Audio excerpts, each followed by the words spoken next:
welcome back to another episode of Elevator Dialogue here on the Unkle Junior Network. We are back again with part two of 9 skills that every man should develop. But before we get started, instead of me introducing everybody today, they don't even know this, but I'm going to have them go around and introduce themselves. It's been a long time. There are some people who may be tuning in today or watching this at home who may not be familiar with somebody. So, real quick, I'm not asking for a um whole biography on yourself, but real quick, just everybody just go around real quick, just introduce yourself, say who you are, and then we're gonna roll into the topic. Whoever want to go first, feel free to do so. Well, I'll since I'm the spark it. bottom. Oh, okay. I'll That's even spark better. it. Greetings, everyone. My name is Christopher McClellan from Across the Table with Christopher McClellan. I am the angry guy, still trying to learn. That's my secret, Captain. I'm So always why angry. You're damn so why are right. you the angry guy? Why are you angry? Yeah. Well, to be honest, passion is confused with anger nowadays, and I speak extremely passionately about what I am extremely serious about. So, since you want to confuse the two, I'll just take it. I'm angry. Now what? What's your next level? Damn I right. like it. I'm in See, the I couldn't have building. did that. I couldn't have did that. Who's next? Let's go, Antoine. What you got? I am Antoine, the other artist, Christopher. I like that, by the way. I have no nuts. I mean, I'm not eating any nuts today. I mean, I didn't.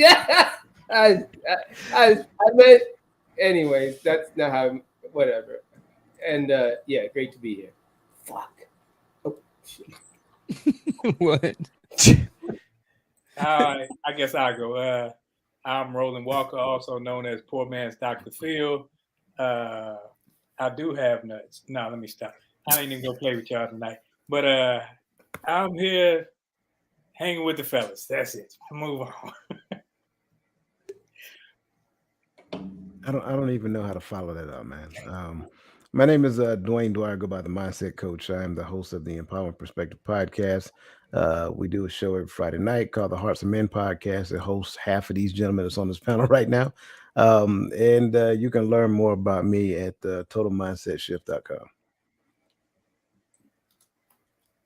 Greetings, everyone. Thomas Rashard Easley. I go by Dr. Easley or Dr. Ease, author and founder of My Heart for Diversity, which is a consulting firm.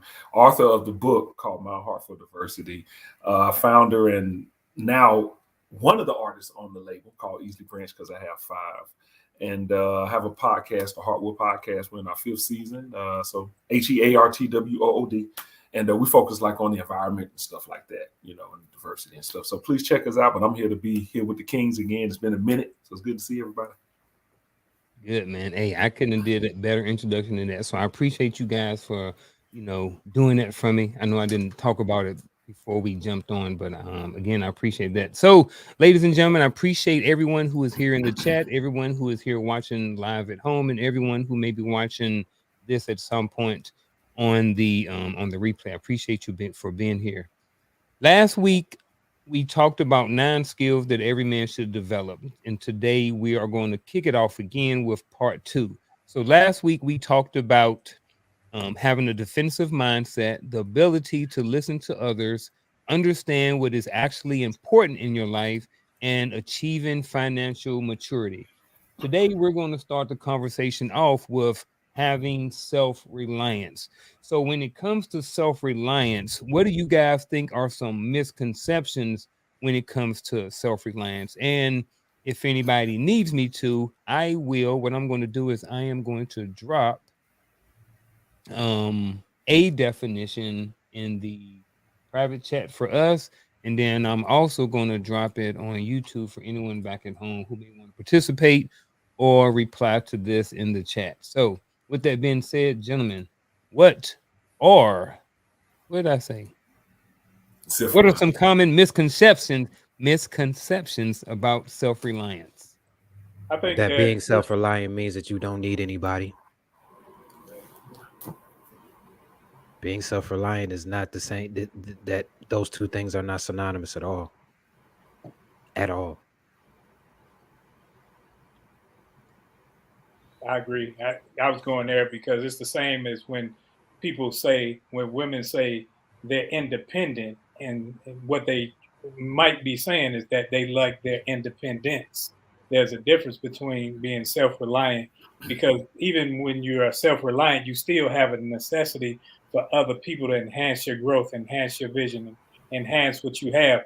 They just can't take over your vision, over your project.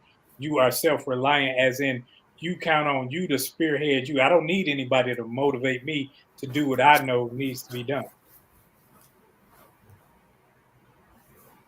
Muted, Antoine. Thank you. I could tell you this. I got a good one for this one. So I'm going to say that nothing I've achieved in my life came with self-reliance, right? The only thing I'm self-reliant on, I could speak of 100%, is my art, because that's what I do by myself. But everything external of that came with the help of others.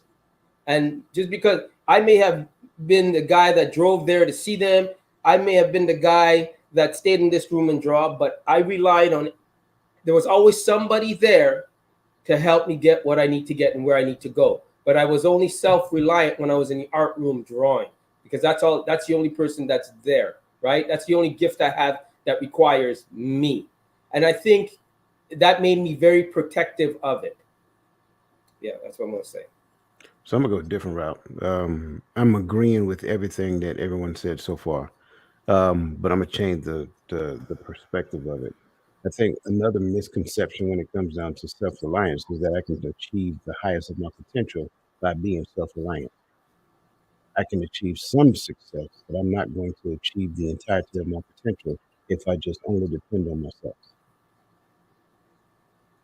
So I see that, coach, and I hear what you're saying, but I also see a lot of people say, I've heard this talking about, I'm a self-made man, I'm a self-made woman. I did this on my own. I ain't had nobody. I did this all on my own. It was me, me, me. I'm the one who did this.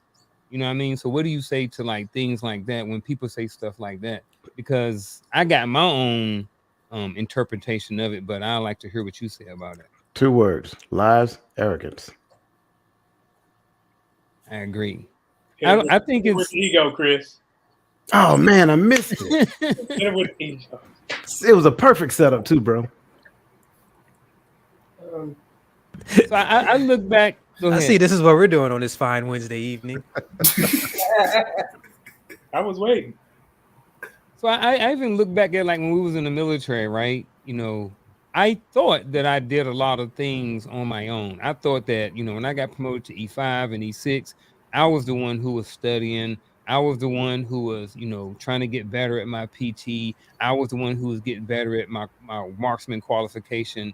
But at the same time, I may have been spearheading all of this, but there were always minions or somebody else that was along the way. Like, in order for me to get better at marksmanship, I had to have someone to schedule a range, you know what I mean, to book the ammo, you know what I mean? All of these different things. So yes, at the end of the day, most people are not really on the road or journey by themselves. You always have to have some sort of support to help you get to the end goal. At yeah, least that's what I And think. and I'll take it a step further. Like you became a leader in the army. Well, your leadership style was dependent upon the people who led you at some particular point in time. So you adopted a lot of their ways. Some things you've seen you like, some things you've seen you didn't like. So you took this and rejected that, whatever the case may be. Even in the case where you had someone say, you know what, I don't care what type of leader I become, I don't want to be like that dude right there. And that's a teaching point. That's a lesson that you learn. And that person, believe it or not, was very influential in your development. Yeah, I definitely agree yeah, with that. yeah. I got one. Go ahead. I think a misconception is that, uh, like, you know, say like if we have things in our life, and I'm not talking about art in particular, Antoine. I'm not talking about like a profession. I'm talking about, say, points of, let's say, a maturation. You know, personal, you know, maturation. I think one misconception is like it's like once you get through something, that you'll never have to look at it again. So it's like sometimes people, I'm not please. I know I'm probably not explaining it well, but it's like I'm not saying like when you have repeat offenders who do things again and again and again. I'm saying when you've like overcome, when you mature through something, somehow, some way, that thing may come back up, and show itself. And then I think that that's when either your self-reliance comes out, or that's when your connection in your community may actually come out. So I don't know if that's making sense. If not, I'll should try to explain it later. I think that social media, social standards play a part in how men nowadays think about being self-reliant. I think Security. Say that again. anytime you feed yourself through your eye gates, your ear gates, or whatever measure that is, you are putting an impression on your brain. So as you watch things, as you read things, you start to mold yourself after those things, individuals, and whatever else. The things that you like Coach said, some of the things you're gonna take, some of the things you're gonna throw away. But you start to mold yourself because you can see yourself to the betterment, hopefully, as you read, as you study, as you see somebody like, man, I like how he moves, I like how he does this, and you just gravitate towards it.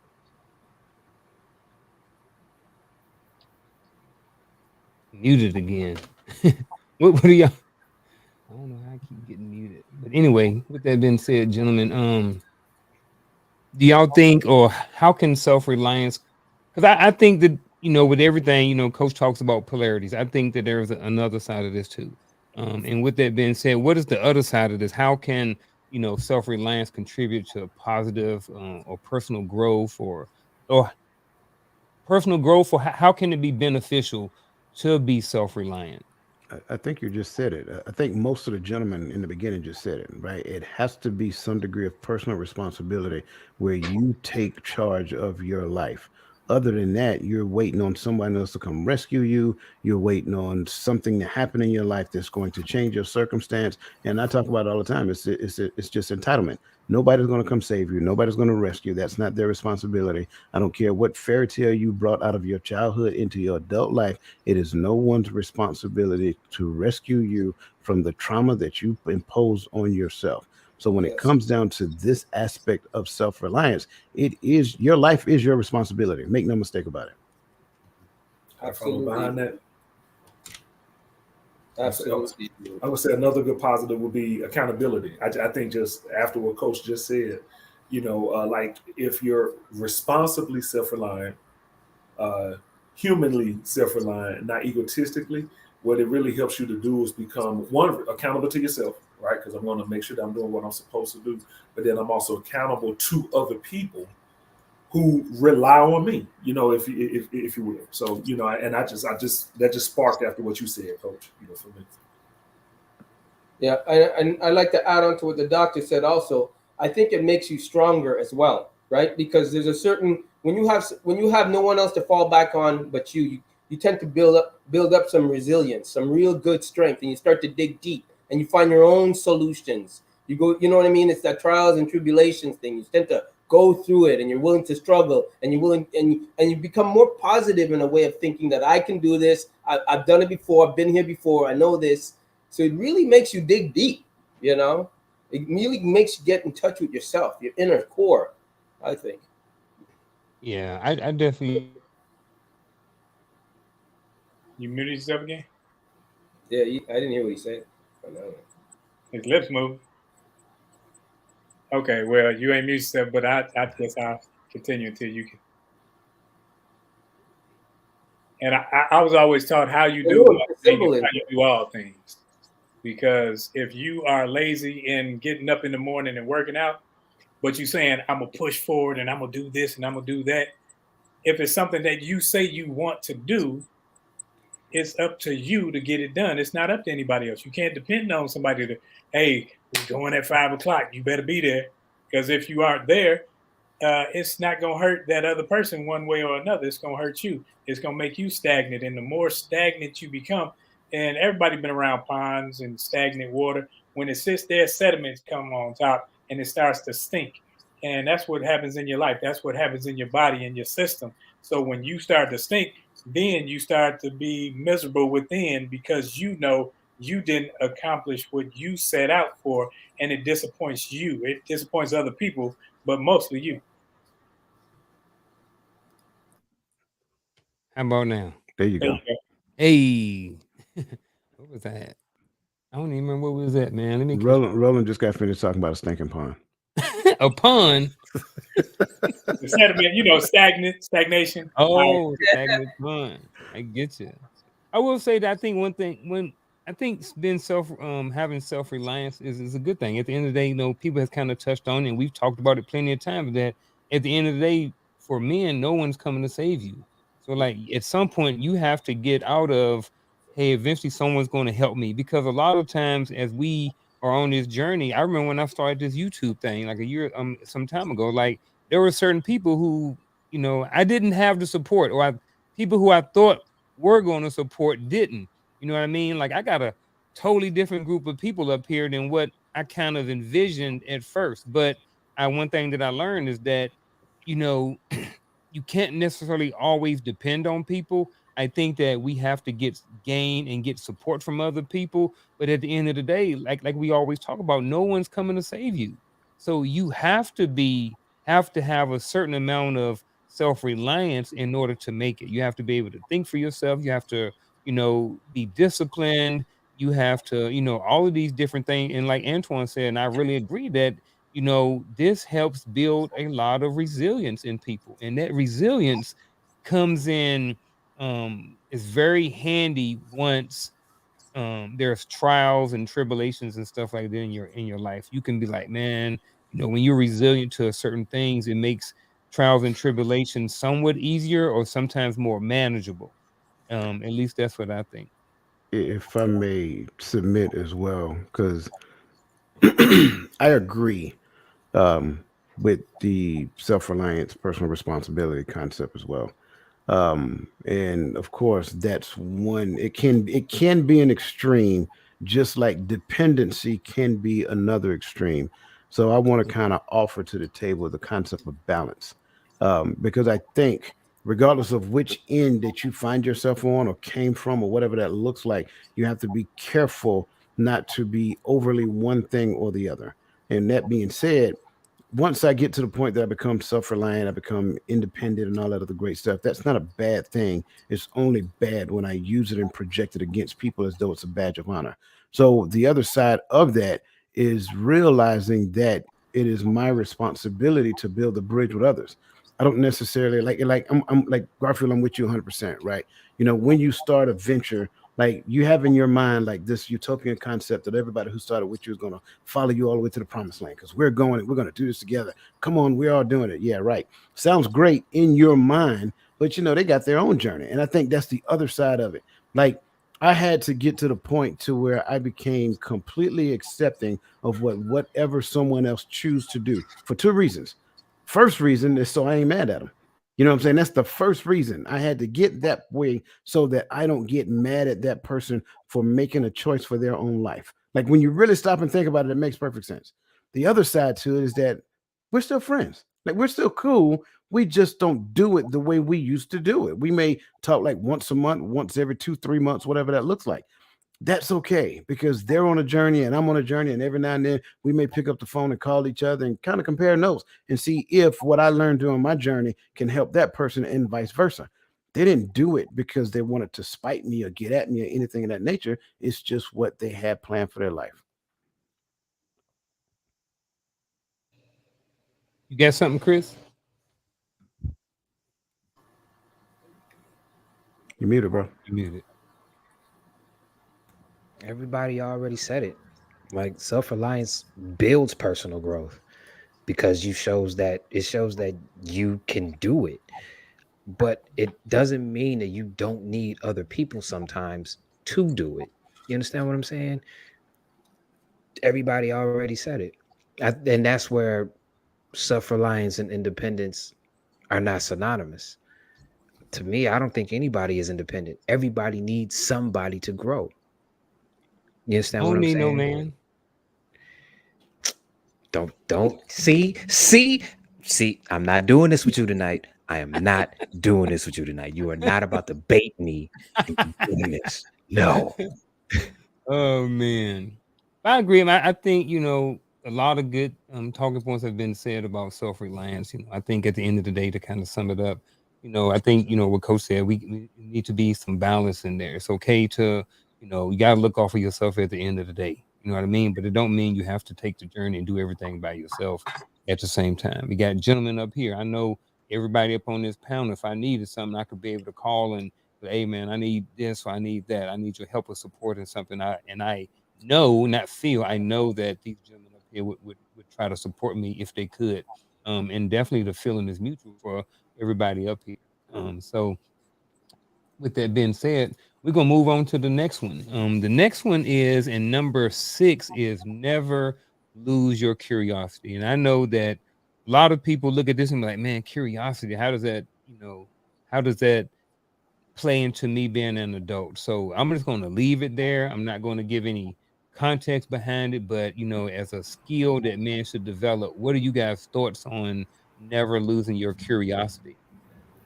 I think that means, like, for me, I look at curiosity as always wanting to know what's next, what it is. Like, keeps you like looking, keeps you you're curious. You're curious about things that you don't know about. So you're always, what's the next big deal? What's the next thing you can do? You're curious to know, what, let me tap into this. Let me tap into that. What do I, it's part of keeping it interesting, I find. You know? I think men need to always be curious about life. Always, it causes you to keep on learning. It doesn't become, you don't become complacent. You know, That's how I view it. Never losing your curiosity means you are always in a learning state. You are always looking to take in information to better yourself. Never losing your curiosity is something that men honestly need, because always being curious means that you do not have an ego behind not needing to know what you need to know. I'm big on this. I'm big on ego. I truly am. I'm big on ego. In order for you to learn something from somebody, you have to remove the ego because they know something that you do not. You understand what I'm saying? So never losing your curiosity means removing the ego and learning, and always consistently learning and revisiting what you learned so that way it stays put. Here's why I was fishing for Chris, right? Because to me, it's simple. Never losing your curiosity means that I always keep in my mind that I'm not the smartest person in the room. Even if I consider myself to be the subject matter expert, I can learn something from everybody, regardless of, even if it's completely off topic. Like, we could be talking about cognitive dissonance, and Antoine could be with me about a picture he was painting and something he was thinking about as he started to get his groove and catch his thrive. And I would be like, hold on, wait, I heard that. So he didn't know it, but he taught me something in the moment that was perfectly in line with cognitive dissonance. That's what curiosity is all about. You're curious to hear what somebody else is saying, not because you're looking to tell them that they're wrong, but you're looking to hear exactly where they're coming from, right? And then your goal at that point is not to shoot them down, but to prove that they're right. If you can look at it from that perspective, that's the curiosity I think men need to have. I think it also helps you appreciate others. It helps you appreciate their viewpoints, and when you can, as Coach and Chris was saying, when you can learn from other people, when you can, whether I've been in rooms where I'm looked at as the lowly person, but then when those people actually listen to me and care what I have to say, care what's on my heart, it brings a closeness and makes me feel a part and not make me feel recluse and want to just leave the room. So I think you can be a base or a bound and find yourself in situations to where you can always learn.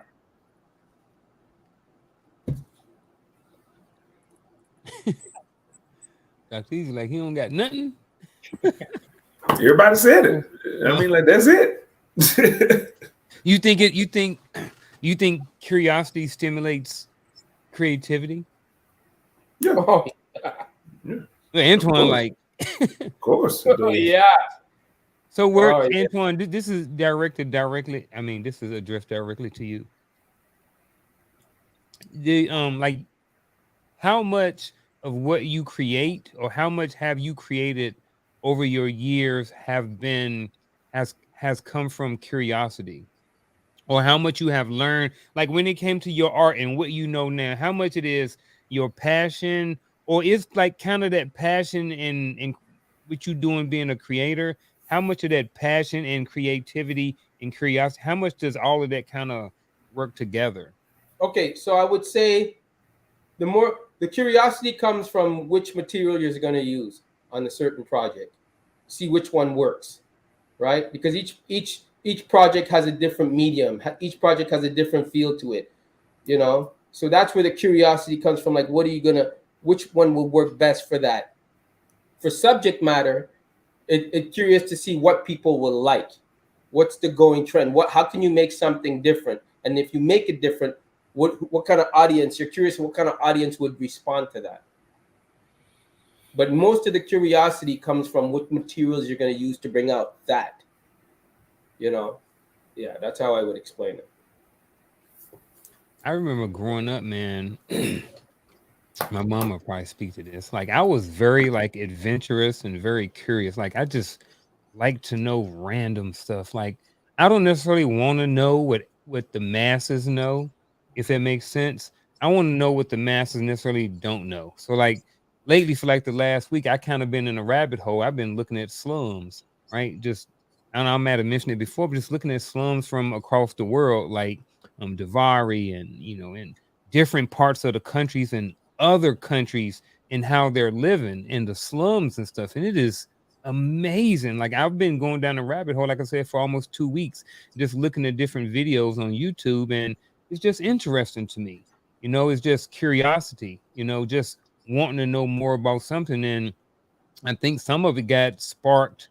I was curious, they started talking about I heard someone on the podcast talking about cobalt, which is in, all of our smartphones and different things like that, and how like, like over 80 or a height, like 80 some percent of it is mined over in the Congo, which is a small country, and compared to how many people need that cobalt that's in all our cell phones, that's in all our Teslas and electric cars and stuff like that. And if you look at the bottom of the food chain and how those guys, how those kids and people are living, it's shocking, But at the end of the day, that's where we are right now, good, bad, or indifferent, no matter how you feel about it. But I say all to say that, that kind of sparked the interest and curiosity. I don't know where it's going to lead me. You know what I mean? It may just be information. It may just be, you know, it may spark something else, that I'm curious about. I don't know, but I just like going down different rabbit holes and, just being curious about life, because I've learned a lot. Like I didn't know about cobalt. I didn't know cobalt was even in our phones. You know what I mean? Had no idea. But because I kind of went down that rabbit hole, I just learned more about different things in life and all kind of stuff. So I think curiosity is it's in our innate nature to be curious about things. That's why when we were growing up, young boys, we stayed outside. We'd be 10 miles down the way searching around and doing things. And what we do is we find ourselves picking in pride in things that, like, man, how this works? So like you just got an RC. So when we were little, we'd take them apart. How this work? If you got a computer, whatever it was, when I was younger, I would take it apart because I wanted to know how it worked, because I wanted to put it back together. And my first gun, I think I was like 13. I took it apart and I lost a piece, put it back together, and it wouldn't work without that piece. But I took it apart because I was trying to experience it. And it's just in us to want to know how things work. But I think that's great what Roland says, because he's so right. Even though I never took guns apart and stuff like that, because that my curiosity didn't go there, right? But my curiosity went into a lot of like the dark side, the ghost and the Ouija board. And you have to, as an adult, I learned how to turn it off. Like, you know what? I'm not gonna be curious about that anymore, because you get too close and you start digging where you shouldn't be digging. And I think as an adult is when I started to learn how to turn my curiosity off, because it would take me down to certain things like, yeah, like, when you're watching YouTube videos and you paranormal, and then you start getting curious, oh, really? And then you look up the real person, and then you go deeper, and then next thing you know, you're sleeping with all the lights on, So you have to turn that shit off. Antoine, I would have never knew Antoine was into stuff like that. I even think after you meet the one, you should turn your curiosity off for other women. Learn how to turn it Off? off. You should turn it Turn it off off. for other Yeah. women. I think when you find the one, or you find the one you want to stay with, your curiosity for other women should not even be a thing. I think that because that's what leads you to where you shouldn't go. Because you're so curious about it, you know. Do all of them look like that? Do all of them move? I just think you got to just turn that part of you off and go, you know what? Nah, I'm not going to be curious about that anymore. So real quick, give us the step-by-step process on how to do that. For me, well, the Oh, reason I shit. turned.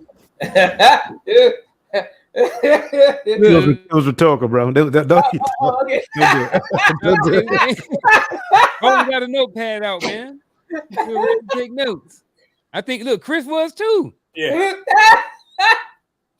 Hey, that's why I hit him with the Kevin Hart at first, real quick. You know what I'm saying? When I give you when I hit you with the real quick, trust me, don't take me seriously after that. Yeah. Coach. But yeah, I was like rolling. Man, I used to do the same thing. I used to take apart stuff. Like, I took electronics just because I was curious. I was like, these capacitors and diodes and all these things. Like, I didn't just to look at resistors and stuff, man. I just like the way they look. I would just open up stuff just to look at it. You know what I mean? It's like, I don't know, man. I enjoy it. You know, but I like what really what everyone's saying, but in particular what Antoine said about knowing when to cut it off, because I think that maybe that's another key. I never thought of that until you said that, Antoine. Like maybe that's also another way not to lose your curiosity is to know how to turn it off. Because sometimes maybe we could go so deep into something, and just like Antoine says, now I'm sleeping with the lights on, or I go so deep into something.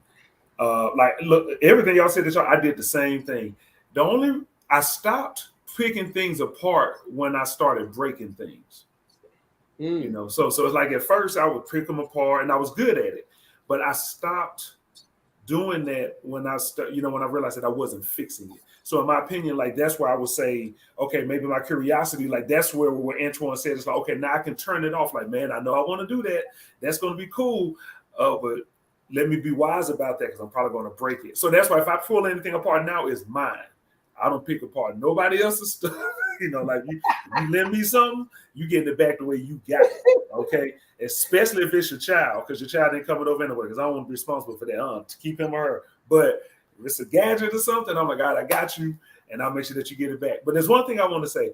It's not at you, Antoine, but it's in response to what you said, because I really liked it when you said about turning curiosity off about women. Yeah. Especially when you have one, or when you find the one, or when you settle, or when you get married, or you have that significant other. I think I totally agree with that. But I do think that sometimes opportunities may present itself, and then this goes back to I think what Coach was saying. It's like what you were saying again, Antoine. Like it's kind of like knowing when to turn it on, because I think that if you turn it, in my opinion, kind of going back to now what Coach said about self-reliance, right? One thing I can say about a woman in a relationship is that it's a wonderful thing, obviously, but she still can't answer everything. And she can't fulfill every need. She can't be everything to you, just like you can't be everything to her. So what I'm saying is that if I turn it off completely, and I know I'm being extreme, but it's like if I turn it off completely, I could then shut out my sister, my mom, because women, period, offer something great to our lives, and if we can stay in right relationship with them and not go sexual, and to me, that's what the curiosity should be turned off about. Is how they are sexually trying to get into them intimately on that level. But women are still, in my opinion, conduits of goodness. Their womb is their heart. So there's a lot of energy that comes through them. So I just think that here again, like I said, turn the curiosity off when you're breaking something, but keep it on when that this enhances something. So I just wanted to just add a little weight to it. So that's me trying to answer the question, Coach, but I still don't have a step-by-step. Hell no. What you're kind of saying is maybe in certain areas when it comes to women, you turn off the curiosity.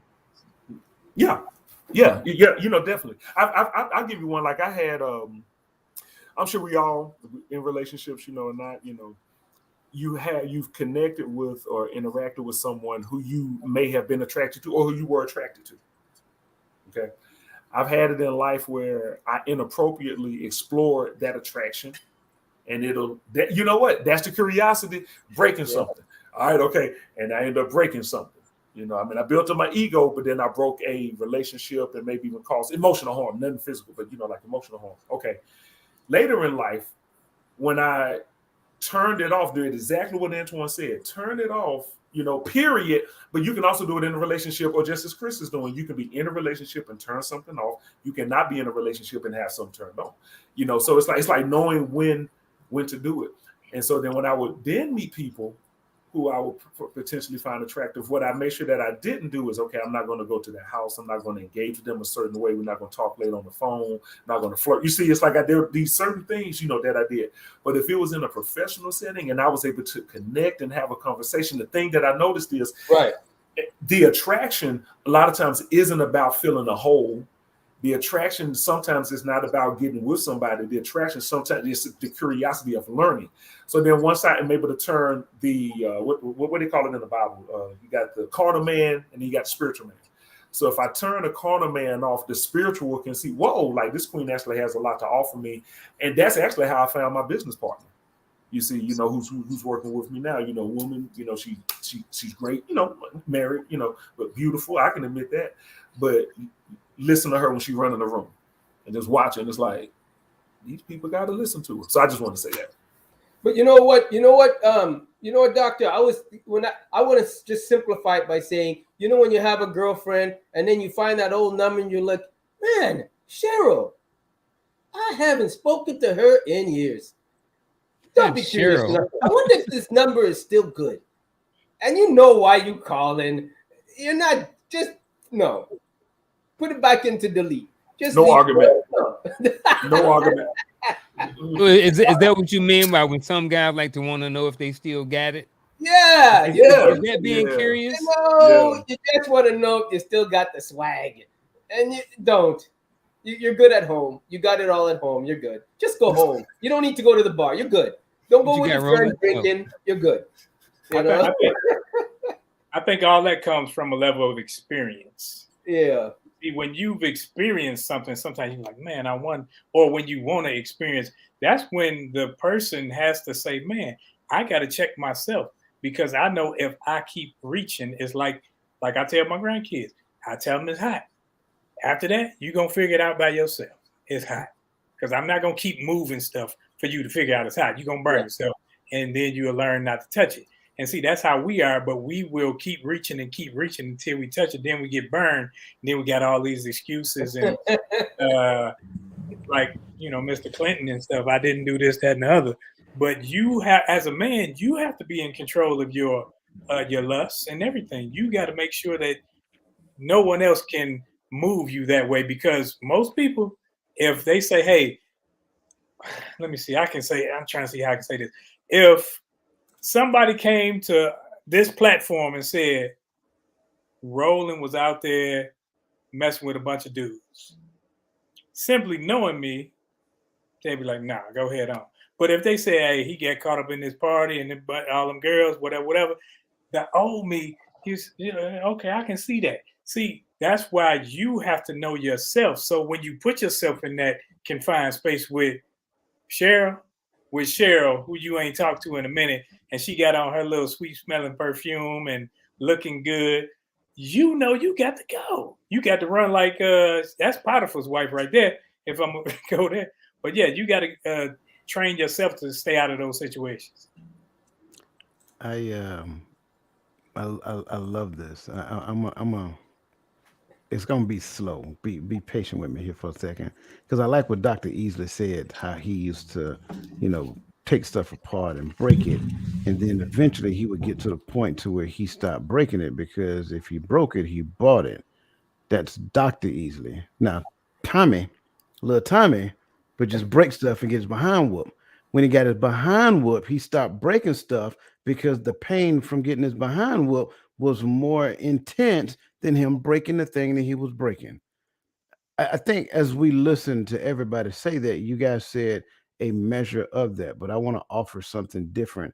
it's not that the curiosity of this random woman in Antoine's case, Big Shirley, and it's not that Big Shirley. Big Shirley, man. You Big remember Shirley Martin? from Martin. Yeah, you remember I Martin? love it here. I Yeah. love it here so much. It's not that the curiosity from Big Shirley, or even in some cases, the memories of Big Shirley aren't there.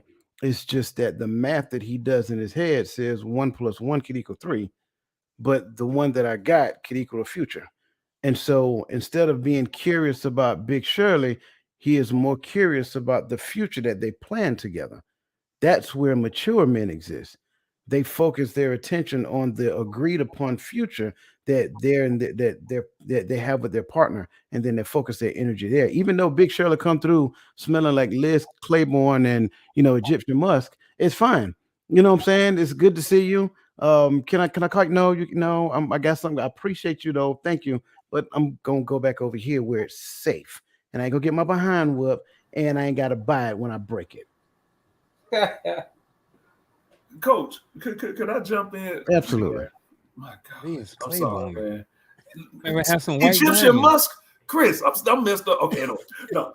But what I love I love everything that Coach just said. I think that I'd like to borrow from what you said, Coach, and add something. You're right. That was one of my little nicknames too.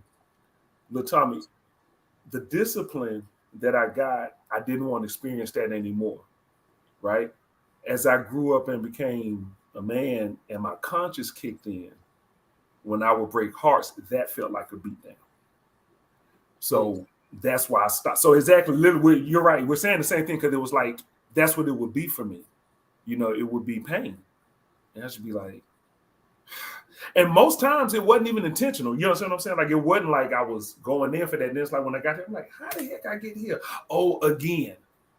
And so I just wanted to say that, like, you're totally right. It's just a different type of discipline, and it's a different type of pain. But when you're tired of it, you will do something different. You're right. Yeah. Yep. I agree.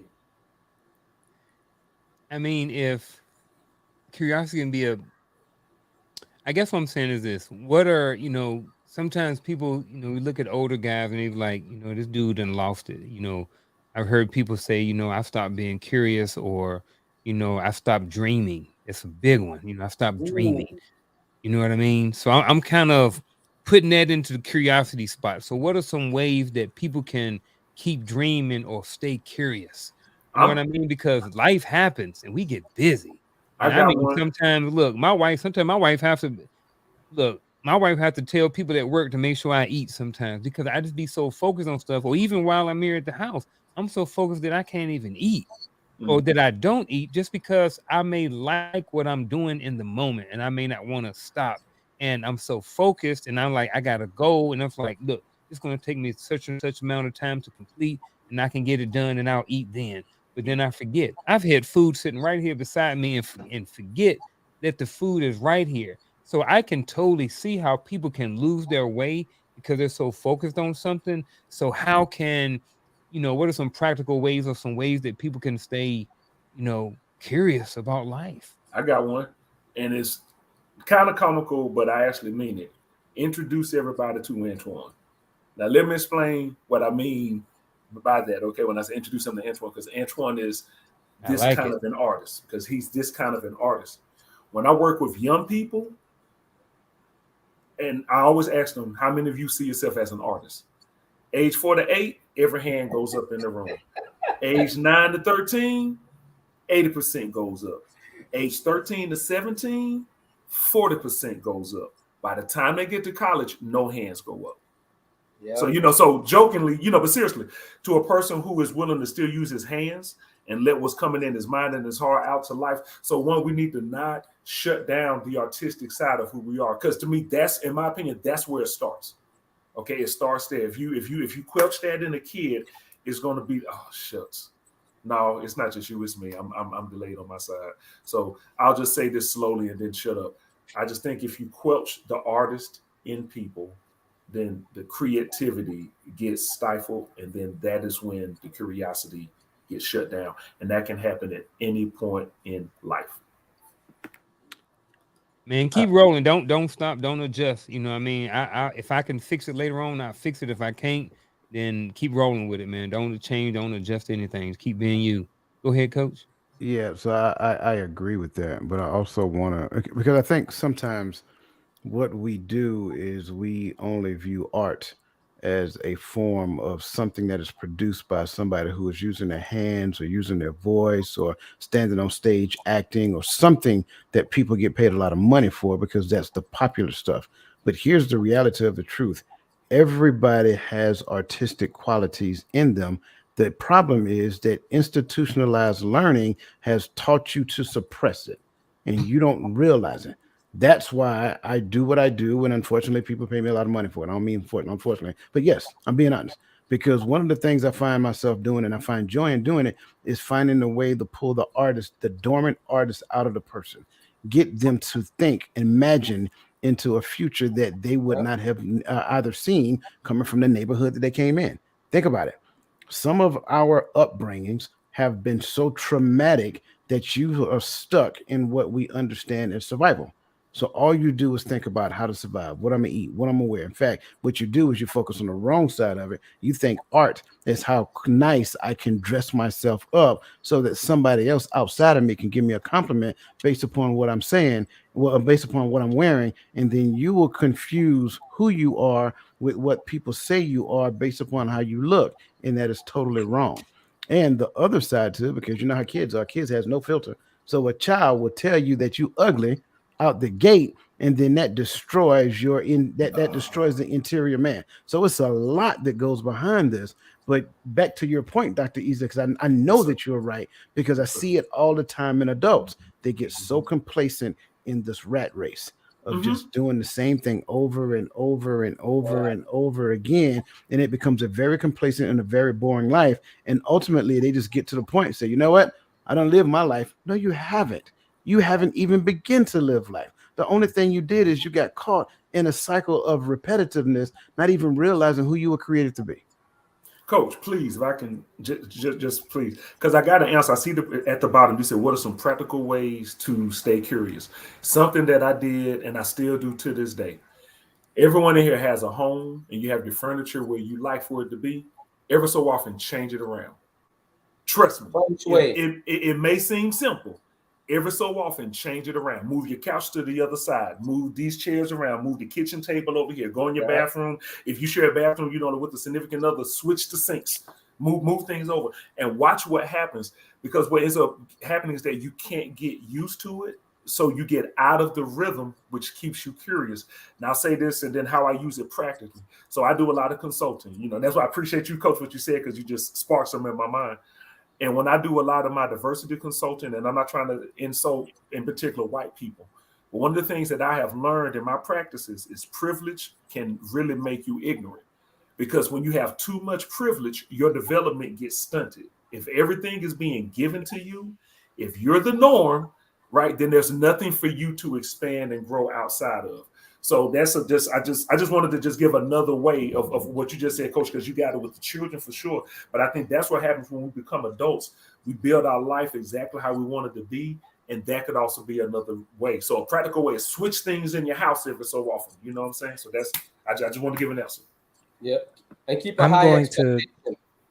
Mm. I'm going to go back to something that I said last week about discernment. One of the main ways to stay curious is to remove people who put their expectations upon you or their limitations upon you. A lot of people will see your grand idea and see that they cannot do it and then destroy your self-esteem about it because they cannot do it. Or they view you as a threat because you having this big idea would, in some cases, in their mind, make you better than them. You understand what I'm saying? And that's the ego side of it. I'm always about ego. That's the ego side of it.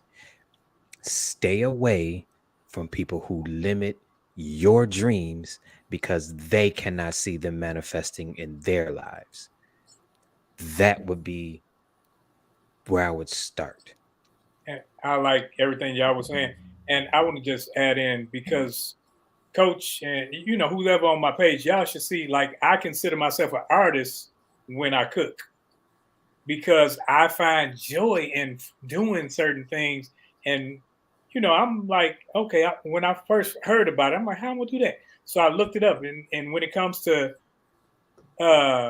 deboning chicken wings, so that you can put cornbread dressing in the chicken wing, or macaroni and cheese, or dirty rice in the chicken wing, and then fry it, and then and when I put it together, and my daughter, she's with me, and she makes it look good on the plate because Hold that's up, pause. That's enough. We trying to figure out how you get macaroni and cheese and stuff inside the chicken wing. Exactly. That Cause I sounds like you can't so just good say right that, now. drop that off, and then keep going. Can't Y'all just trying skip to past that. y'all trying to figure out the wrong thing. I'm trying to figure out the next time he doing it so I can show up. Thank you, Coach. That's what I was about to say. I will book a Uh-huh. flight. Date, phone number, Do not get it address. twisted.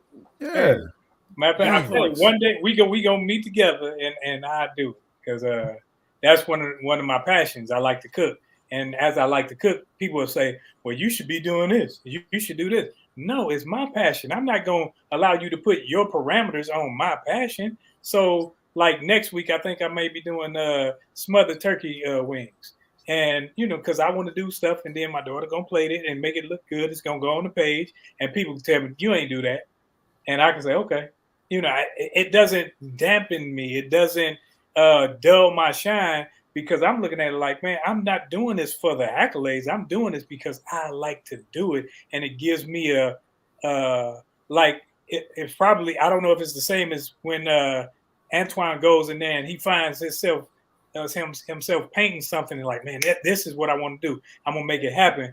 That's where I am when I'm cooking. Oh, I like that. That's cool. I See, figured You you know, would when you you guys said gotta that. Right. understand, art is everywhere. You guys, even though you're not hand to art, hand to paper artists, you creatively think about how you're gonna do what you're gonna do. You don't just do it. You creatively, in Garfield, may creatively think on how to reach a kid that can't be reached. Coach creatively thinks on how to say something to someone that registers. Doctor may creatively write a book, but something that's going to reach a certain audience. Chris creatively may work out and find a way to get certain muscle to activate. Everybody, Roland has a creative way of cooking. You just don't sit down and follow a recipe just because you're reading. Oh, 1 teaspoon of salt. Oh, one. No, you know by the feel. You know by, oh, let me put a little extra zing. You're creatively doing it. So there's art in everything. Could you imagine a world that's just black and white? How would you function? Right? Try closing one eye. There's no depth. Try moving around. There's no depth with one eye. You can't have creative out of one eye. You need two eyes to be creative, right? Because there's no depth. Right? You can put your finger, close one eye, and put your finger in front of you. You can't see what's far and what's you can't see. You creatively stomped yourself. You see? I'm gonna play with this. I'm gonna play with this a little bit after the show. My finger. Speaking of playing with it, hold on, wait, because y'all need to stop. So I'm gonna go back. I'm gonna go back with what Antoine said, because this is what I was talking about. He said, when you close one eye, you don't have depth. Creativity, in layman's terms, you have critical thinking, you have creative thinking. Critical thinking is the process of understanding the problem. Creative thinking is coming up with a solution. The Right. solution may be outside of the norm of what you're accustomed to. When you only have one eye, you can't see the depth. So if you're only stuck in one linear thinking model, which is taught to you in just institutional thinking, institutions of what they call learning, I refuse to tie the word higher to it. When you have a linear thinking path, you only have one eye. You can't see beyond it. You can't see to the left, to the right. You can't see beyond that problem set. One of the easiest, most practical ways of just like being curious and creativity is just simply trying to imagine life without the limitations that you already have on yourself. Forget everybody else. Nobody can put a limitation on me that I won't accept. If money wasn't a limitation, what would you do? That's one of my favorite questions that I ask people all the time. If you didn't have to worry about money, if you didn't have to worry about bills, if you didn't have to worry about your mortgage, your car, no, anything, child support, what would you do with yourself? And I get some amazing answers. And my next response is like, why not do it? Why not take a chance on something that is possible? I like it. And I think some people don't even know the answer. I've spoken to some people and I've kind of paraphrased and asked that question. And a lot of people do not know what they would do with their time. I don't think a lot of people have really thought into what retirement looks like. I know I didn't. I just thought when I retired from the army, oh yep, I'm gonna get me a job. I'm gonna collect my other paychecks. I'm just gonna sit back and just relax. But I, life and had other goals. Curiosity had bigger goals for me. You know what I mean? And I'm going to say this. I ain't going to speak on it too long. 'Cause I know we got to move on. But I wrote down three things that are practical that I think that help me and stay curious. And one of them, I'm gonna start with a page out of Roland's book, and that's reading, and not just reading stuff, certain things. Like read a variety of different things. When I was going through my my process of kind of finding who I was and my purpose in life, I listened to a lot of different people about a lot of different topics because what you don't know is where the new information is coming in. It's easy to stay in the rabbit hole and only watch videos of cooking. Yeah, you can be good at cooking, but what else? Are you into anything else? You know what I mean? So definitely reading is a good way. And I think hobbies is one.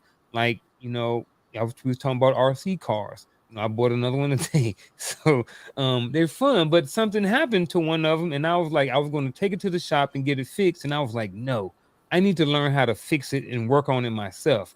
So I got on YouTube and I looked up the answer and I figured it out and fixed it myself versus driving 45 minutes always to Triangle Square Mall. You know what I mean? Dr. Thomas know what it is. And then lastly, the third thing that I wrote down was embracing the unknown.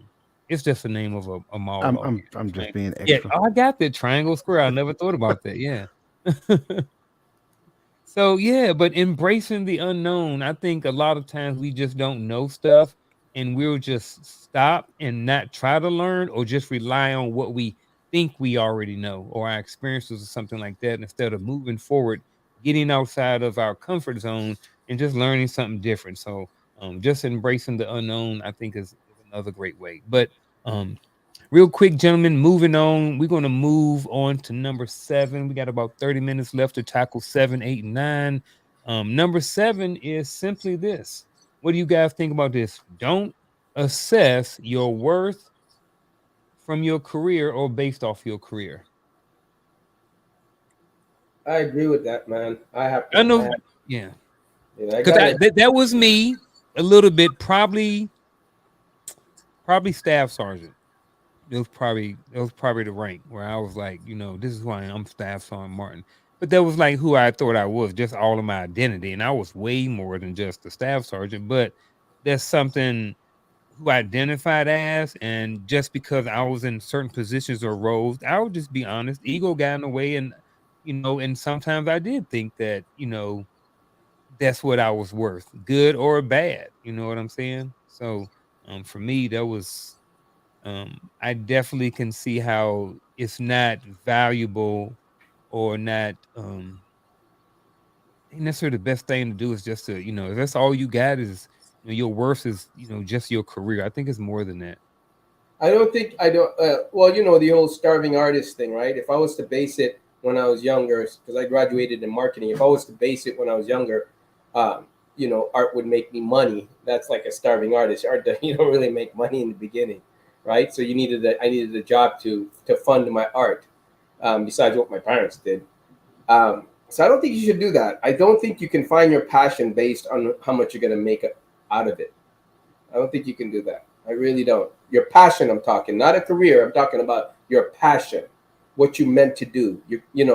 Like some people want to be a lawyer. Great, you could study to be a lawyer, but they don't know which one. Where's your passion take you? Criminal, pro bono? Like there's a passion in you that it does. There's no dollar sign on it, right? That's how I like. Like you have people that write books and they're known for their first book and remembered by their last, but they just write and they're in a room where nobody else is around and they're passionate about it. They're not thinking about how much the book is going to sell.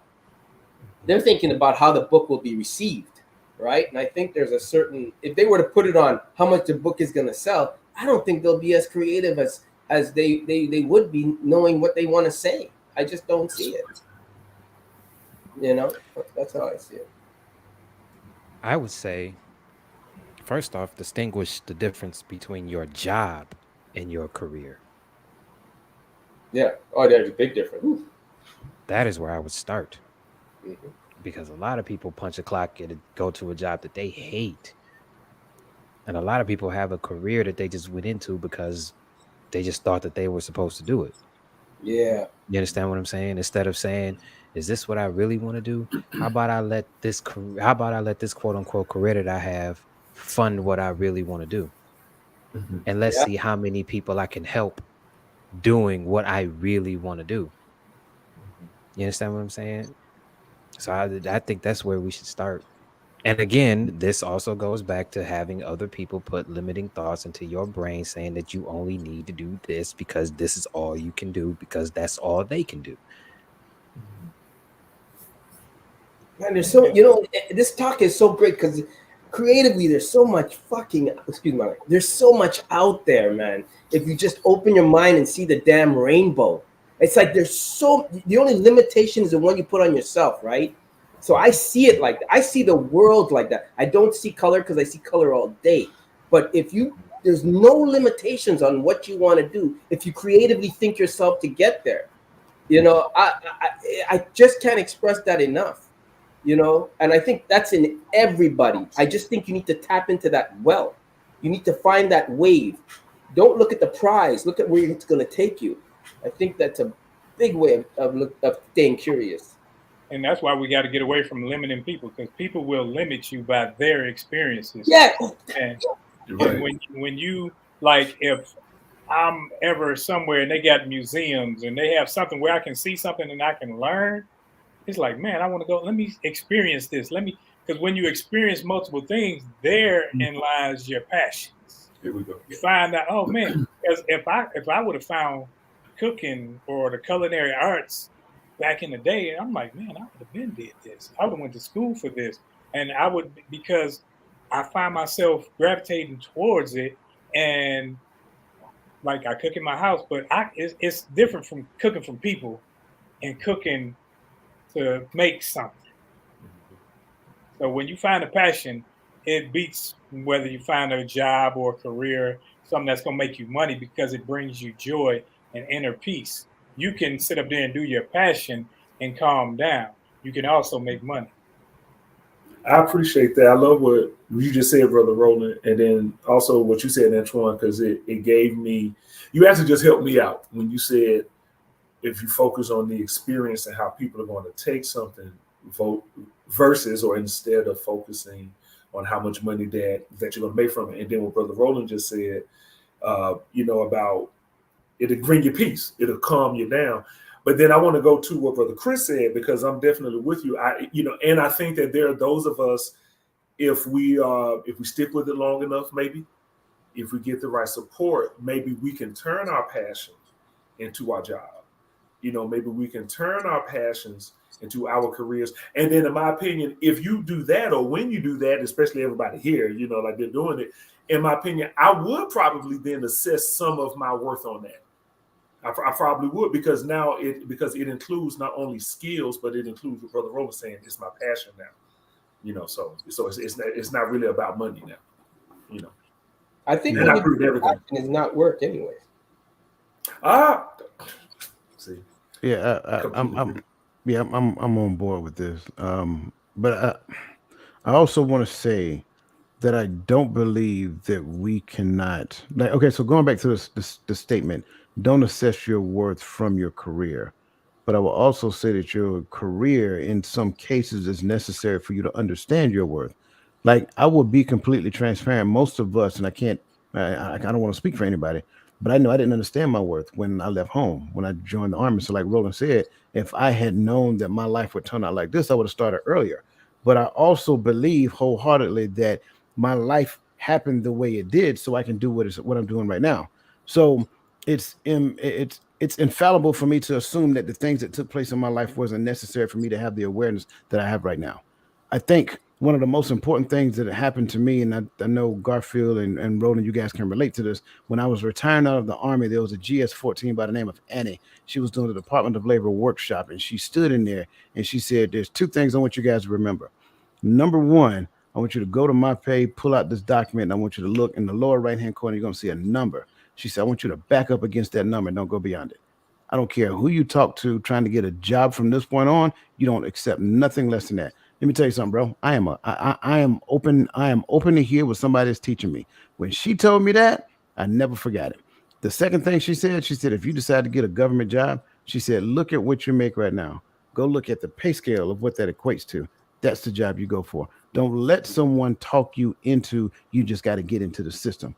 I know a lot of people who have better military careers than me, and they got in at a GS7, GS5, or whatever the case may be, making like 20, $30,000 a year because somebody told them that their retirement pay plus their salary equates to an annual salary. No, it doesn't. You earn that retirement pay. No one should have the right to take that and tell you to lump it in to what they're going to pay you, and you're going to be okay. So that's the thing that I'm saying. Going back to what everybody just said, don't let anyone tell you what your worth is. Your job is not your worth. Once you realize what your worth really is, you realize that what you did is you put yourself on discount for the salary that they offered you, and because of the linear thinking, the linear thinking promotion society school, they taught you that that's okay. Dang, I just learned something. And I think I might have just got um my second, I don't know what the word is, but like the way I am sometimes, I guess I'm kind of a person who kind of believe in threes, certain things in threes. And sometimes when I hear certain things that kind of like I heard this and then I've heard it again, but it's in a different way. It's from a different person that's not even related. So what something you just said in there was the second of the three. The first one was earlier, right before we came on the show, and the second one was when you was talking. So um, we'll see. It's a decision. No, it's a decision that may have to be made. So um, I'm glad you just said what you said. But Chris's mic is unmute, so I'm a pause and let him have the floor. Oh no, I am all good. Oh, Everybody at all of the points that were said was what needed to be said as far as what this specific point is about. You understand what I'm saying? Everybody already said it. I like it. Then let's move on. We're gonna hit these last two pretty quick, and then we're gonna end up with the pack of wisdom. But with that being said, everybody who's out here watching on this platform, another platform, Facebook, anything else like that, I appreciate you for being here. Appreciate all the support. Make sure you hit the like button, subscribe button, share all those different things like that. So with that being said, the next one is this: accepting yourself for who you are. Now, um, I think this is where balance comes into play because I think sometimes we can be so stuck on who we are that we're not open enough to listen to anybody. Also, I think the other side of that is I need to know who I am. If I don't know who I am, I can't necessarily listen to everybody else. And that goes back to something, Chris said, and then Roland said when it comes to removing yourself from the people. No, Roland said something about we may remove yourself because they may not have the answers and stuff. So literally, last week I had a talk with my youngest son who just turned 18, and I had to kind of fall on my sword and just be very transparent with him. I was like, look, bro, I come from a very traditional mindset. I only have this entrepreneur mindset just for a few years. So in nature, and plus I'm 47 years old. So the decisions and things that I think about are more so about making sure not that I make it to the end, but just more of a conservative type mindset because I got a lot more to lose, and I can't play as many risks as maybe he can at 18 with his life as I can at 47. So I'm just like, bro, look, at the end of the day, I'm going to tell you a lot of good information, but I'm going to tell you some good information, and sometimes you're gonna have to say, Dad, look, you need to sit down and shut up, and I got this. And I kind of told him like the kind of paraphrasing because I grew up in the 80s and the 90s. Yes, I have some good information, but at the same time, there are going to be some certain lessons that I'm just not going to be able to teach him, and certain things he's going to have to go through on his own. And if I wasn't raised with an entrepreneur mindset, there's just certain things that I just don't know. And if everything that I'm teaching him is from a conservative type mindset, he can lose out because he's very entrepreneur mindset right now. You know what I mean? And I can't fulfill some of his needs in those spaces, which is kind of forced me to put my foot on the fire about a lot of the other things that he's coming to me and asking me about. Because I don't always want to be like, bro, go to YouTube or let's look this up together or something. Sometimes I want to kind of have some of the information to be able to share with them. So that was just my 2 cents on all of that stuff. But back to the next question, as far as accepting yourself for who you are. So just like the last one, I'm just going to put that out there. And hold on, where am I at? Oh, here we go. There we go. That's the next one. So just talking point is accept yourself for who you are. And like I said earlier, there's a balance in there between being who you are and not changing versus being able to adjust and change to get certain outcomes that you may want in life. So what are your thoughts? I think, man, you see, I look at that as a negative for me, right? Accept yourself for who you are. And I say negative because I'm not satisfied where I am in life right now. I'm not. I'm just not going to accept. Are you not satisfied with your outcomes, or you're not satisfied satisfied with who with my you are as a outcomes. person? Not satisfied. I wouldn't say as a person I'm doing what I can, but I'm not satisfied with my outcomes, right? And my outcomes reflects who I am as a person because I'm the one putting in the work, right? And I'm not satisfied like that right now. I'm not the man I want to be. I'm still thriving towards it. So to me, no, I don't want to accept where I'm at in life right. No, I don't want to accept who I am right now because I'm not the man I want to be. Yeah. Could I ask you? Could I ask you something though, Antoine? Who, me? Yeah. Yeah. Okay, you're a great artist, obviously, right? Because every I time we appreciate see that. you, Appreciate that. you always got the beautiful artwork behind you. So you're always working on it. And then you said, I'm not content with who I am. Okay, I'm just asking, I'm not pushing you. No. But see, to me, that could be who you are. You see, and I think that there will be some people who will say, no, Antoine, you should be okay with that. And then you already go, no, I'm not going to be okay with that. You know why? Because, either you can say I'm a hustler or I work hard. There are other things that I'm going for. To me, that's who you are. There are some people who will try to quelch that, and to me, I actually think that what you're saying, you're literally doing it at the same time. And I'm not trying to come at you. What I'm so No, that's what I I'm saying. get it. What I'm saying is that I think that's actually all of us here, because the essence of everybody here, like I know every time Roland cooks something, he wants to cook something better, and maybe the next time you're like, I wonder if I can. You see, so it's like he's pushing himself. To me, that's who he is. I think that when we have people, this goes to what Chris said. Really, in my opinion, this part right here is Chris's point the whole time about the limiting people in your life and stuff. Right. So I just wanted to say that it's like I think that drive you have is who you are, and the wrong person would see that and say you work too hard, or you're too self-reliant, and you'd be like, no, I'm just trying to improve myself and be better. And the proof is if I was you, the proof is behind me. So Antoine wouldn't say it that nice. Antoine would not say it that nice. Okay, he would say, hey, shut up. Like, look, when shut up and get out. The red light is on. Why are you even talking to me right now? I'll be transparent with you. When Roman said he didn't want to be that kind of cook for other people, right? And he may have and I'm saying, fuck, this guy may have some talent for this shit, right? And my friend started a restaurant from his kitchen because what he would do is he would have a dinner night, and every Friday would be a dinner night, and he would cook for them at dinner, and they would all pay him. And then next weekend it would be another cook night. So then after eventually he got a restaurant, a square box, and then it became a restaurant, and they grew from there. So I'm saying, like, Roland may be that untapped talent, and I'm like, no, man, you may be freaking good at this shit. You may be the chef that changes how people cook. God damn it, get your ass out there and get a restaurant. Right? But I will say this. Here's the thing. Before you go, Unc, here's the thing. Look, real quick, this is like a 30 seconds, not even less. I started cutting hair in 1989 in ninth grade. I can cut, but people like, man, you should open your own spot. No, I enjoy doing it. If I had to do this for a living, I don't think I would like doing it. If I had to cut hair every single day, 8-10 hours a day, I don't think I would enjoy it as much. So go ahead, Chris. But see, here's the thing, and this is Antoine is the epitome of what you described earlier, Unc.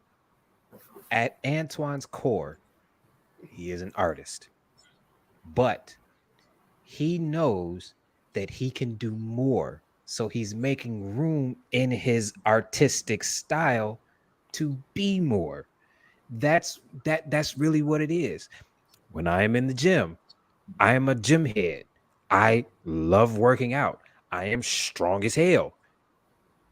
But when I'm in the gym and I'm looking at that 225 on the bar, I am thinking, I know I can get this at least 5 or 6 times.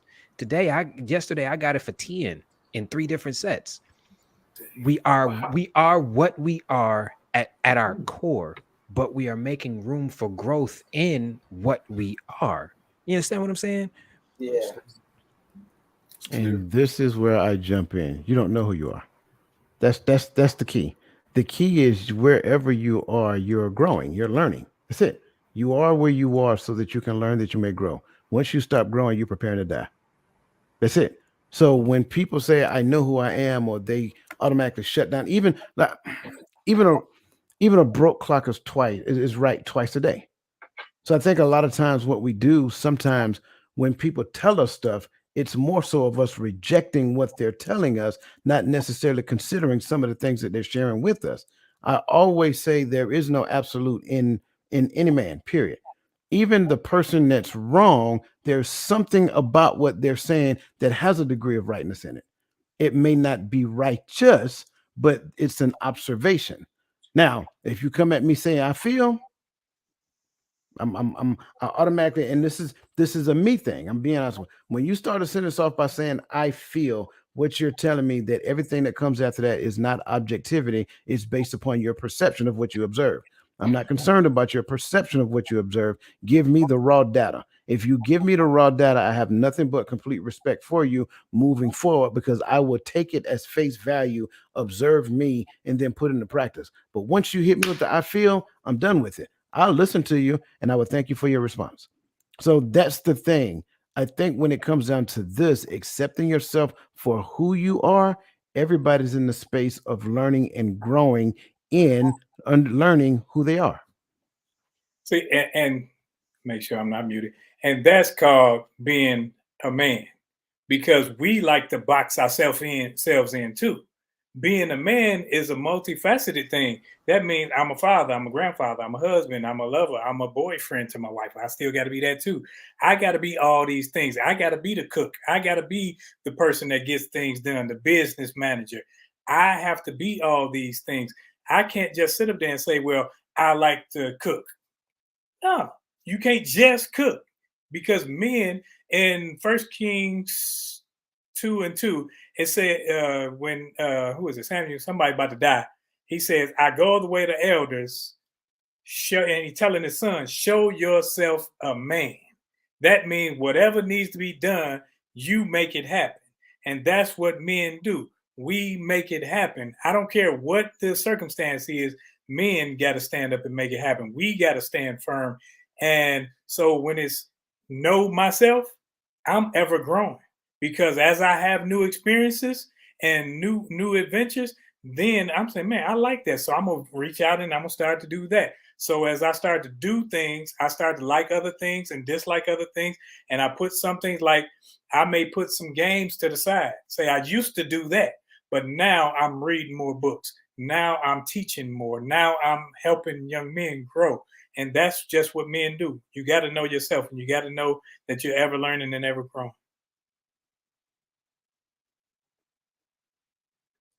I can't deny that. Man, we're on the last one. So let me cap off with all nine of them right now. The first one was have a defensive mindset. Number two, the ability to listen to others. Number three, understand what is actually important in your life. Number four, achieve financial maturity. Number five, have self-reliance. Number six, never lose your curiosity. Number seven, don't assess your worth from your career. Number eight, accept yourself for who you are. And number nine, allow yourself to feel empathy. Um, what say you, gentlemen?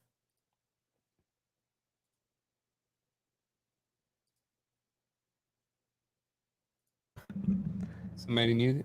Yeah, Antoine, but he's muted. Antoine, you're muted. I just said I don't like that empathy. Empathy for what?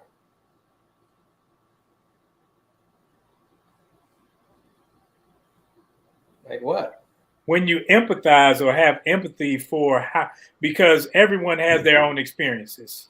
So whereas something may be a strong suit for you, it may be a hindrance or a weaker suit for someone else. So when you empathize because they aren't where you are with it, you can say, okay, I can understand that you aren't here, but I can help you get here. Because Yeah. I'm not Okay. looking down on you for your experiences. What I'm doing is saying, okay, I understand that you aren't here, but I'm here as a man, as a brother, to help you come along. Okay. See, yes, and okay. Now you explained it so well to me. That was eloquent. I love that. So I don't feel sorry for anybody that's that. I want to say it the right way because I don't want to sound like I don't feel sorry for anybody that doesn't want to get themselves out of the gutter. That's If you're in the gutter, I have no problem stepping over you because I'm trying to help you. You just seem to love it down there. That's great. I'm gonna put a blanket over you and step over you because I don't feel sorry for you because people is trying to help you, and some have even given you a path, and you're still lying down. There comes a time when I have to say, you know what, you can't be my anchor anymore. So, but you're more than welcome to be somebody else's. But I'm not gonna be that guy anymore because now you're holding me back. See, that guy I don't have empathy for. So here's You why I know, was saying, like a perfect example when Whitney Houston killed herself. I was mad that she died, but I thought she was an idiot for killing herself, right? For me, I just went like, you're an idiot. You have millions of people that love you. You're the one that did the drugs. Look in the mirror. You had the money to put yourself on an island and you have the resources to have a better life. I can't feel sorry for you if your legs and your arms work. I can't. You made a choice. Addiction is a terrible thing, but you still made a choice.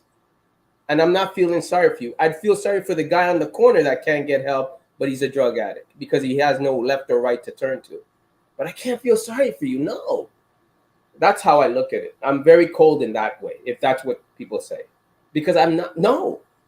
You have more than enough. No. Michael Jackson killed himself. I love Michael. Woo, love Michael to death. The man's an idiot, but I loved him to death. But what he did on his own. You can't blame his father for his upbringing and how no, after a while, you got to take accountability, man. You're just an idiot. You made the wrong choice. And I'm not feeling sorry for you, especially when you have resources. Yeah, I don't think we should feel sorry for people who make bad decisions, but I think you can empathize because we don't understand the pressures it took to be Michael Jackson. No, but true. So what I'm saying is, I don't feel sorry. Like, oh man, and I wouldn't even say that I didn't love them people. I love their artistic natures. I love what they did, what they brought to the table, but I didn't know them, so I had no personal connection with them outside of music. So I would never be the one, crying and stuff because I see a star and all that other stuff. Because I look at it like, you sit on the commode just like I do. You're a person, you feel just like I feel. You have, and they have various pressures that I will never understand because I'm not in that limelight. So what it takes to get through a regular day for them may cause them to gravitate towards substances and things. I never know. But that's why I, like with drugs and everything, my father started taking drugs in Vietnam. I empathize, not sympathize with that. Right. It was a decision, but it was a decision based off of trauma.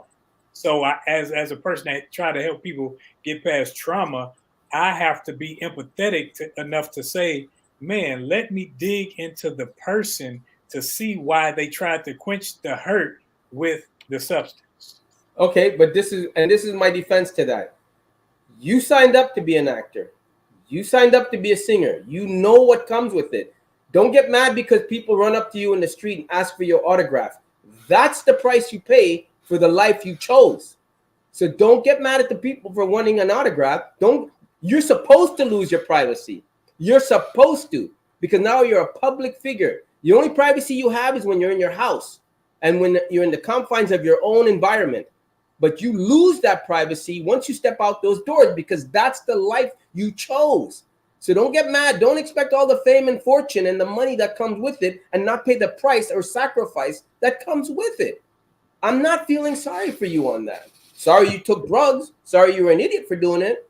But I ain't feeling sorry for you. Because when you last time I checked, when you were driving that Ferrari, you were doing pretty good and smiling. Right? Not choosing one side or the other, but you know that goes that applies to everybody, right?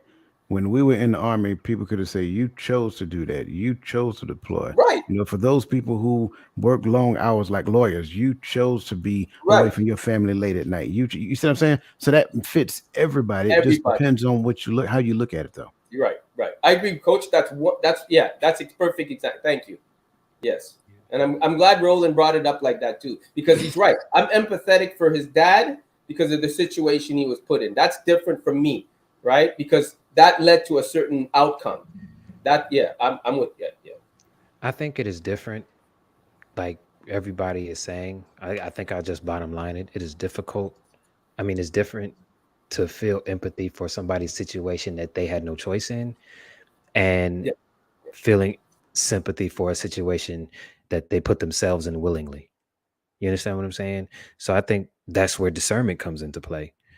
All right, you had a rough childhood and you're trying to get out of it. Let me help you.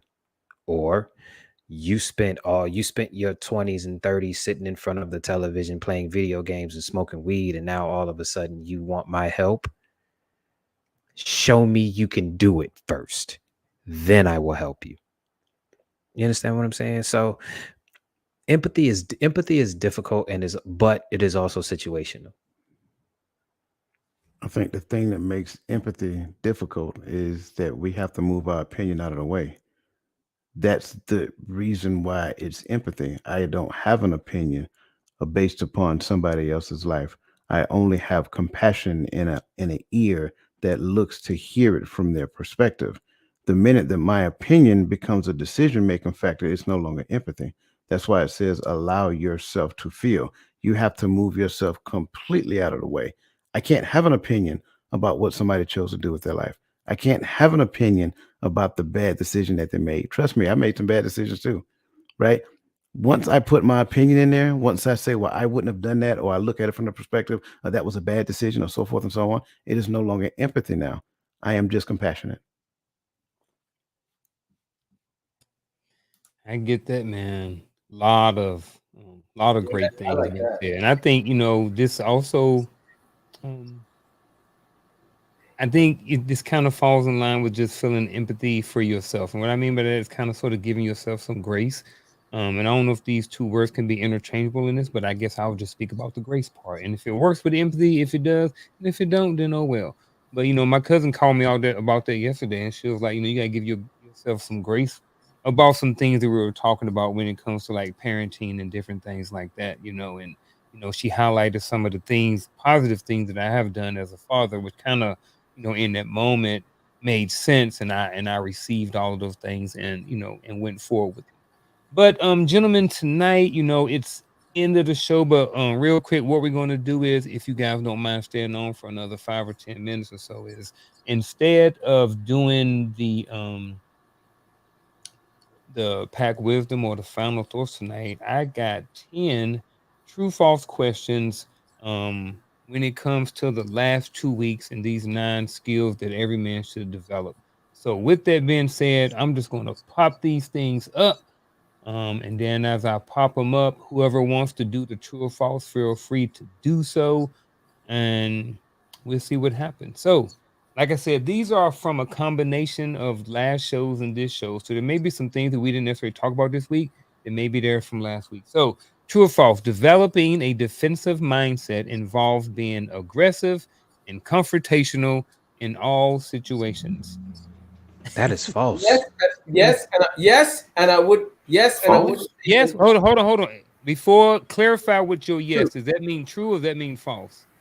meaning true, but I wouldn't say in all situations. I think there's judgment in there. So it would be false because we said Yeah, all then based off of the statement itself, it would be false. It's false. Having a defensive mindset and being aggressive and rolling. confrontational is situational. You don't have to be like, you just said it. You don't have to be like that all the time. Right. But Oh, in yeah, the yeah. statement, it says in Yeah. all situations. You don't have to be like that all the time. Right. You can Sorry. chill. It's okay. Relax. You can breathe. just rolling. You understand what I'm saying? Started to be over there.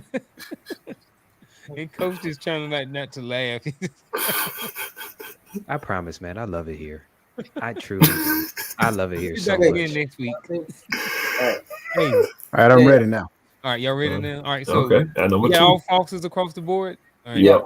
Yeah. If you're at home, feel free to put in a T or an F. All right, or spell it out. Number 2, true or false? Active listening is a passive activity that requires minimum engagement with the speaker. False. False. Yeah, I would say false too. It's a Simply passive by active. Active. Yes. Yeah. You can't be actively listening if you're passive. Passive. Yeah. All right. True or false? Financial maturity is solely based on the amount of No, money that's one false. earns or That's possesses. not. Me and my friends said no. Give me one other thing that it involves then. What is finance? Give me one other thing that financial maturity involves. Management. Mindset, management. Right. That's 2 right there. I'm good. True or false? Self-reliance means never False. seeking help for or support False. from others. Say that's just false right out the gate. Yeah, that's how we. You know That's how better we than started that. the meeting. Right. That's the first thing Chris said. That's the first thing, man. That's the Right. first thing Chris Man, said. hey, I went to You Detroit know better Public than School. that. Let them read the question. There you I'm go. trying to read from. See, didn't I tell y'all? Didn't I Bruh, tell that's why you? I'm reading them. That's why I'm reading. I would want somebody to read them to me. I would say that. True or false? Curiosity is a trait that diminishes as people grow older and gain more experience. False. That is false. It's not Subjective. It's neither true nor false. Yeah, that's subjective. Yeah. I agree.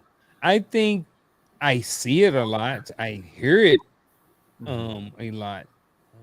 Not a lot. I hear it some. But I get it. I think it is very subjective.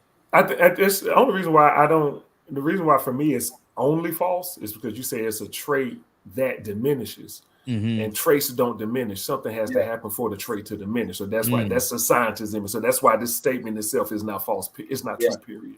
Okay, gotcha. Yeah. I like that. Yeah, Why he the doctor? Word to the doc. that's true.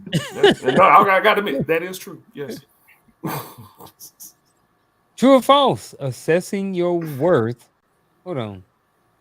Assessing your worth is solely based on your career achievements and lead to a narrow perspective of self-value. Ooh, here we go. What you got, Dr. Easley? Assessing your worth solely based on your career achievements can lead to a narrow perspective of self-value. That is true. Can. Wait. Hold on. I want to hear what Coach got to say. What's Hold up, Coach? I'm inquisitive right now. I thought it was true. It can, but it doesn't have Right. to. That's what I was about to say. That's what. This what happens when you get a bunch of technical men together. Well, again, it can. So, fine, it's true. So if it can, that means it would be. I don't believe Coach, I am actively listening. I'm for real. So that's why I said for real. Like, please take your time because we don't have to agree on everything. No. No, not about agreeing. I just want to understand his side because I love what he has to say all the time. I mean, the word "can," sure. I'm agreeing that you guys are right because it says "can." Yeah. But by that same token, I also believe that sometimes, a lot of times, most times, a person can actually understand that their self-worth is higher than what it should be at that particular job because of the people and the surroundings of that job. So your answers are correct, but I don't think that's the only answer. I think it can also be false as well, because I'll be completely honest with you. If it wasn't for some of the people I was around, I never would have understood that this was possible for me. I can see that. I got you. Yep, I like it. And it was nobody from the hood. And that's curiosity. See that? See that? That's why you Coach. Dig it, doc. I appreciate you, Coach. Like I said, I'm listening. I'm learning. See, I'm staying curious, Chris. Like you said, I'm staying learning. Move my ego out the way. Okay, I'm sorry. Ooh, there you go. I like it. So Next one. True, false. Accepting yourself for who you are means never striving for personal growth or improvement. Trash. I mean, false. Come on, Dr. Phil. Trash. But tell me how you really feel. Yeah. That's false. That's not true. Yeah. Empathy, true, false. Empathy is an innate trait that cannot be cultivated or developed. That's false. That's false. You think people can develop empathy? Yeah. Yes. Only Yeah. way you get empathy. Yeah. I agree. Yeah. They need to see what it looks like first. Think about it. When we went That's a through, good point. You when got we to see went it. through basic Model. training, Model. we experienced things with other people of other cultures. So you were like, okay, I can understand why they do what they do now, or how they move. Yeah. This is why I laugh when people say I'm an empath. I'm like, great. We all are empaths. We just have different levels in it. Thank you. Dr. Easy like that. Yeah. It is a transference of energy. That's all empathy is. True, false. Effective communication is solely based about speaking clearly and articulately. I think it's false. So you mean to tell me if I Truer than yell that. and I use big words and I'm loud and excited like a preacher, you mean to tell me that ain't effective communication? But I said clear, coach. This only works in public speaking, by the way. Deacon, yeah, that's what I'm trying. Because not everybody can be reached the same. Yeah, I hear you. Yeah. Mhm. Not Yeah, the everybody word can be- is solely. That's the word. Yeah, so yeah. Last but not least, success. True or false? Success is a destination, Oh, and man. once achieved, there is no need for further skill development. Oh, come on. You could have Come on. stopped. You could have You could have stopped at stopped at destination. destination. Yep. That was it. Man, that's an And I- ongoing thing, right? And That's I an use art for life. Chris's breakdown of the career, as a justification. I mean, he gave us that, about a while ago, like right there, like that's an example of how that's false statement. And then Coach just did it with explaining you don't know who you are, and continuing to learn. I'm with you, Chris. I do love it here. Jeez, man, like you could just But say I what gotta everybody else said back to him, and it's right. But I gotta say something. I gotta What's up, say man? Go ahead, something Antoine. because What's times up? have changed, right? Back in the day, having the 9 to 5 job, wife at home cooking and staying, those days are over, right? So success in that area worked because you found the destination. You grow old, you retire, you die, you watch your kids go on and do other things. Today, it doesn't work that way. People aren't retiring today, right? They may not do their full-time job anymore and they're not intense, but they got something going on that's still bringing them passive income, something they have to look after. So those days are over in a sense, yes. But success is not a destination. Back then it was, but now it's, I believe now it's not. But back then Well, it was. let me ask a question then. This is mainly for the military people, but it could be of any person in a high authoritative position.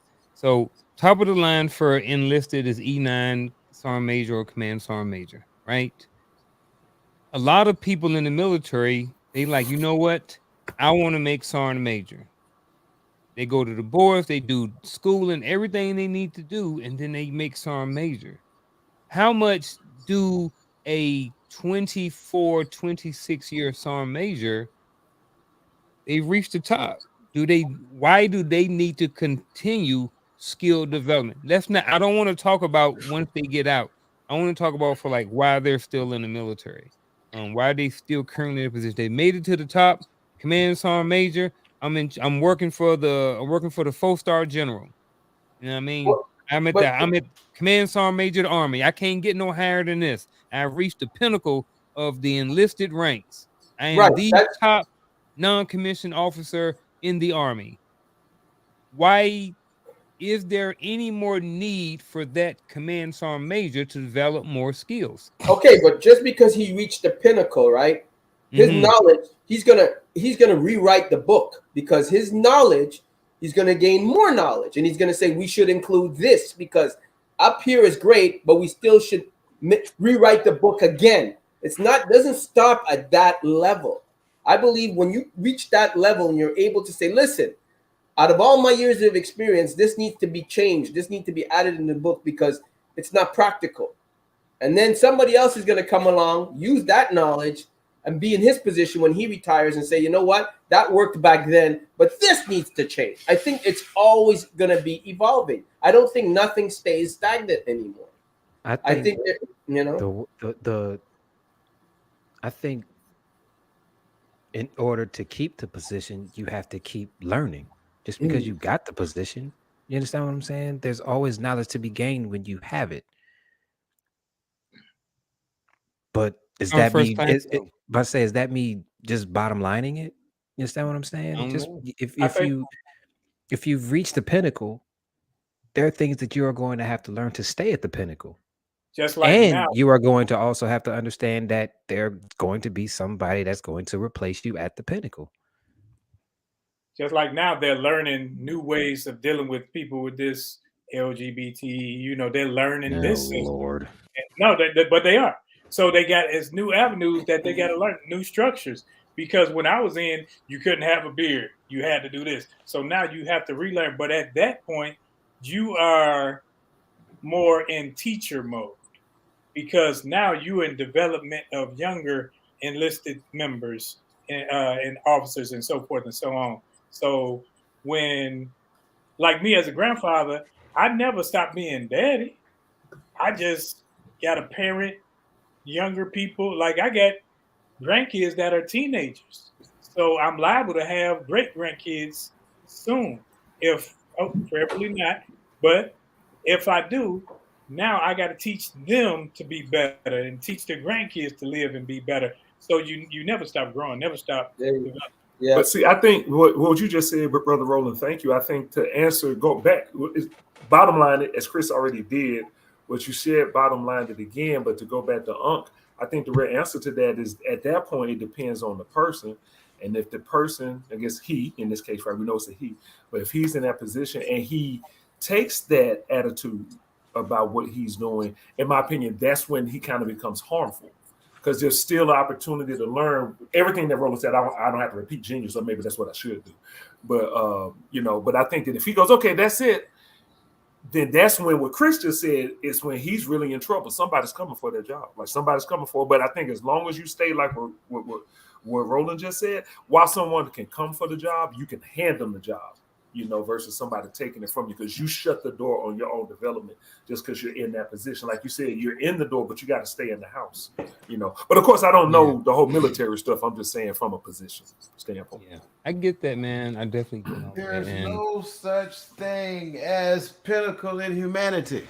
There you go. I don't care if you reach the top of your pay grade. There you go. That's it. You're still growing. You're still learning. And here's the problem. Here's the issue. When you get to the point that you no longer want to grow, life will make you grow, guaranteed. As a sergeant major that has reached the highest of his pay grade, not the pinnacle of his profession, by the way, he's reached the highest of his pay grade. For every officer that in succession of command, go from let's go battalion command, let's go brigade command, now you go division command. As he continues to step up through these command slots, what you're going to find is different paradigms exist there. And once he shows himself, and I'm sorry, I'm being sexist. Once they show themselves to be non-competitive within that space, you don't challenge people to think, know, and be better. What you'll find, like John Maxwell talks about all the time, you run into what is known as the law of the lid. So what you don't want to be is at the highest of your pay grade, but you can't influence anybody because you've reached your leadership lid, and everybody who's accustomed to listen to a division or corps level commander think up here, and you're still talking about get off my grass. Oh, I remember them days. Get off my grass, man. Hey, with that being said, man, I really appreciate everybody here tonight, man. Everything that you said, I really appreciate y'all for staying on here. It happened again, brother. It happened again, Garfield. You Milli Vanilli, bro. Blame it on the rain.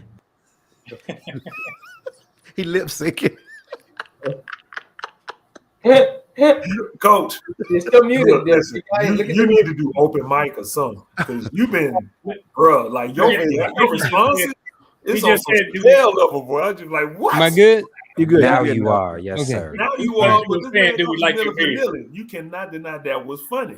That was Man. funny, man. I That thought he was funny. saying, did we like his beard? I'm like, what? Yeah, his beard. But do you? I mean, I'm asking. Hey man, I just throw my little jokes in for my keynotes. You know what I'm saying? When I do keynotes, Bro. I just throw my little jokes in there. Well, So. you hit I it, like it. man. They dry 'cause your humor. They dry reactions humor. is crazy.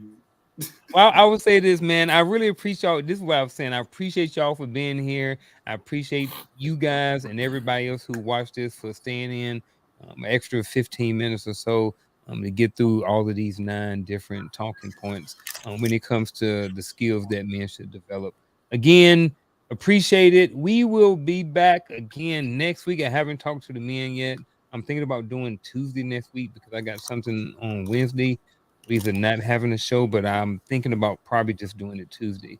But we'll see. So stay tuned. Look out for any social media posts that may come from me, whether it's YouTube, Facebook, Instagram, or something like that. So you can just find out exactly if we're going to go on Tuesday next week or if we're going to keep it on Wednesday. So with that being said, gentlemen, I really, really, really appreciate all y'all being here tonight, man. It's been it was a great show. A lot of good words. I think a lot of people going to get some great value out of this conversation.